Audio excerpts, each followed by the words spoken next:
LaVell Edwards changed the course of college football in the early 1970s with one decision: to make BYU a drop-back passing offense.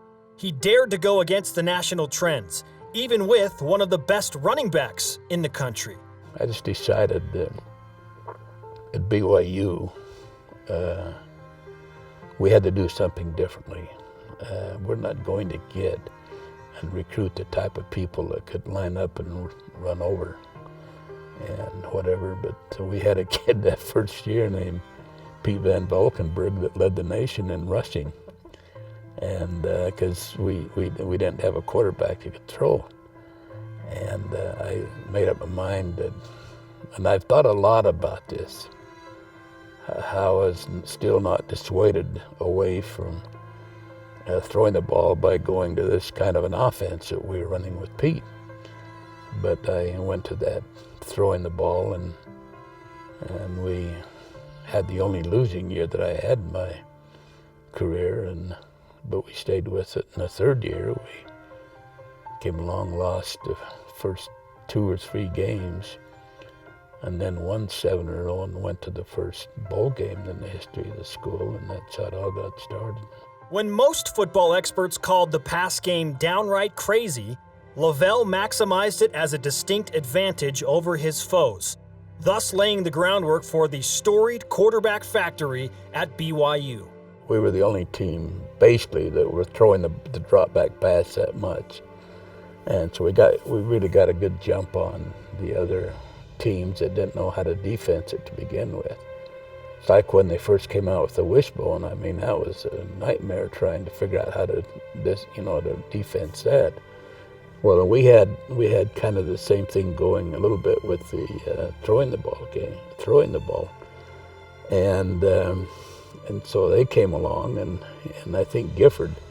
We had a kid named Mark Scheide there, Gary Scheide, that really actually got it started, and he made like second-team All-American. He was a high school kid that I tried to recruit out of high school, and then he wasn't interested in BYU and wound up going to a junior college, and so we finally got him to come up, and he got it after a couple of years at JC, and he got it going pretty good. Then a local kid named Gifford Nielsen that was playing both football and basketball. In fact, he started maybe 6-7 games for the basketball team when he was a sophomore, and we'd redshirted him, and he started spring practice. They finished basketball on a Saturday, and Monday he was out for spring practice because that's when we had it. We had it early in March, and he went on from there, and that's when he was a junior, and he just started throwing the ball and had a great feel for it, and then we kept working at it and got better at it, and got it's just like anything that you do. Just the more you do it, the better you get, and then we had a series of good coaches. One of the best we ever had was a guy named Doug Scoville, and he had been an assistant at the 49ers when I hired him, and he came in for a couple of years, and he did a tremendous job. And the only mistake he ever made was that Steve Young was a freshman when Doug was still a coach. And Doug worked, we had the freshmen at that time could come in 2 or 3 days earlier before the varsity reported, and you could work with them a little bit. And Doug made the declaration that Steve would never be a quarterback at BYU because he had never thrown a drop-back pass prior to coming to BYU. And then fortunately for Steve and all of us, Doug got a job and went somewhere, and it was a guy named Ted Tollner that came in, and Ted, a year or so later, and Ted was, he was instrumental in having Steve when it became time for Steve's turn to be the quarterback, and that he would definitely be a good one. And so Because you know what had happened is that during the off season, Steve on his own would go down in the field house, get a bag of balls, and he'd watch Jim McMahon. And because Jim had great technique and great feet and feel and set him step and throw and then Jim or Steve just on his own talked to him a lot and went back and just worked on the drops himself and literally made himself into a quarterback that could run this kind of an offense. And the biggest thing with him is that he ran so well that he had to work on patience. In other words, what happened is that he would get the ball and drop back. And if right away the key wasn't there, then he'd pull it down and run it. Well, you get some wide receiver out there that's getting banged on, and he works his fanny off to get out and get open, only to turn around and look and see the quarterback running. Well, the whole thing's going to break down. And so the big problem we had with Steve is keeping him to have the patience to stay in the pocket and let things develop. And that basically is, the situation there with him. And they're all different. Robbie had a great feel for the game, and he went on to win the national championship, and I think won more games than the whole bunch. I think he was the only one that didn't make All-American, but he won more games than him and won the national championship. Led by Robbie Bosco at quarterback, the pressure of playing for an undefeated season and a national championship fell squarely on Coach Edwards. Yet LaVell pointed to the 1980 Holiday Bowl as the game he felt the most pressure going into, adding another level of intrigue to the Miracle Bowl in San Diego. Well, it was somewhere in the middle of the fourth quarter, and we were behind by 20 points. And it was 4th and 7. I think there was 6-7 minutes left in the game, and I sent the punting team in, and Jim saw him come in, and he stood up and waved him back, and he said, "Get out, go on back."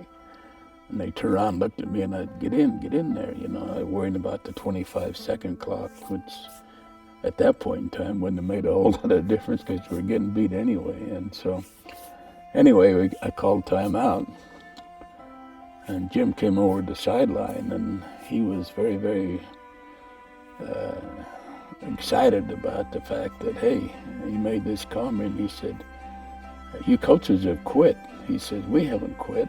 And he was all fired up. And so, okay, Jim, relax and go in there. And so we give him a play, and he goes in. We go on down, score. We get within 13. It's now 5 or 6 minutes, and we try an onside kick, and they get it.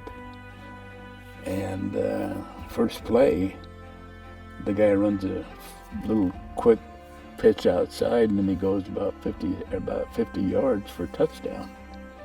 And looking back on it, one of the better things that happened to us was the fact that it only took about 10-15 seconds for him to score, or we had to run out of time otherwise. They kicked off to us, and then we drove on down and scored and got it back within 13. And then we went on down and ultimately got it down to 6 points. And they had the ball. And there was probably a minute and a half left in the game or something like that.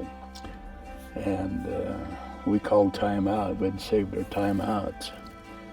And finally, the first time all night, we stopped them. And they ran 3 straight plays, and we stopped them, and it was 4th down. And about, 25, 30 seconds left. And we blocked the punt. And then that's when those 3 long passes of Jim, and then we scored on the last play. So it was an unbelievable game, and how it all unfolded. And by that time, the stadium was half empty. People had started to go home, and there were a lot of fans that I'd talked to that had driven down to the game and had to get back that night, and so they were getting beat there, and so somewhere in the middle of 4th quarter they started emptying out. And then there were some that got a little ways away and listening to it on the radio, and turned around and went back and saw it. The Holiday Bowl would showcase many of the premier moments in BYU football history. LaVell cemented his legacy with a national championship in 1984. But it wasn't as simple as beating Michigan in San Diego. In fact, Coach Edwards found out about the Cougars' #1 status at a practice.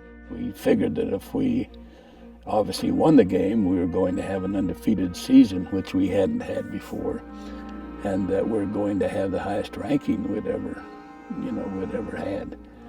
And so the pressure was to do that. And then to find out during that afternoon that we were playing Utah that both Navy and, I think it was Navy, and South Carolina were both beaten. And then we were, after that, that game was on a Saturday, and I think the following Monday had to go to San Francisco to coach the East-West Shrine game. And it was like on a Tuesday, and I was out there practicing, and they came and told me that we had just won the national championship. And so it wasn't like some big announcement or whatever.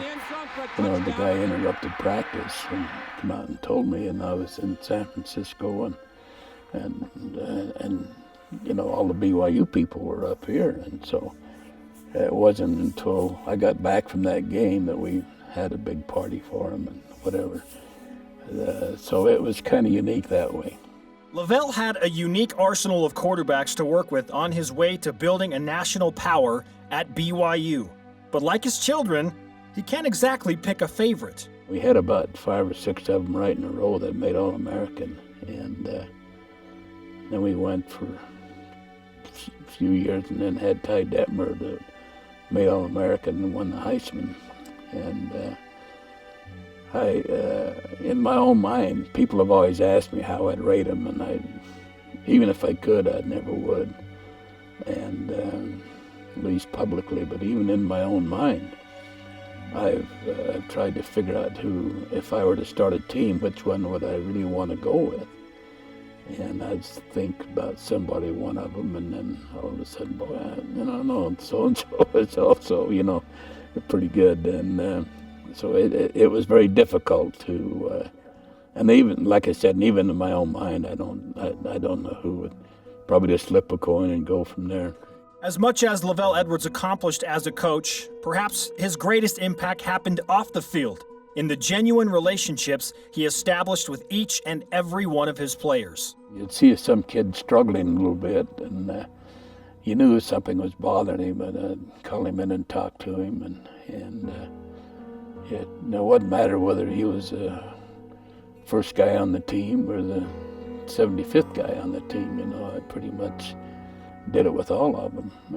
And I think that particular approach, I don't know if it's unique or whatever, but it's just something that kind of evolved into the way it worked out, more so than a master plan that I had, because I didn't really have a master plan other than to figure out how to stay alive and keep employed. But other than the fact that I did want to throw the football and do something differently that way, and then hire good people and let them go about doing their job. It was always the relationships that mattered most to Coach Edwards. I rarely ever think about games won or lost or championships or whatever, but it's always about people, and they, and the kids here, they're great kids, but they're kids that have difficulties and they have problems, just like they do everywhere. And it's not problems. That's not probably a better word than that, but issues that they have to learn to work through and develop, and as we all go through when we're in school, and so I just thoroughly enjoyed that process, and the players, and even now there's so many of them over the years that have come up to me and told me that I hadn't thought about or hadn't seen for some time. And the issue was rarely ever about football, but it was about the conversations that we had and how that helped him at that particular time. And I think as it's all said and done, that's the thing that I probably feel the best about of anything.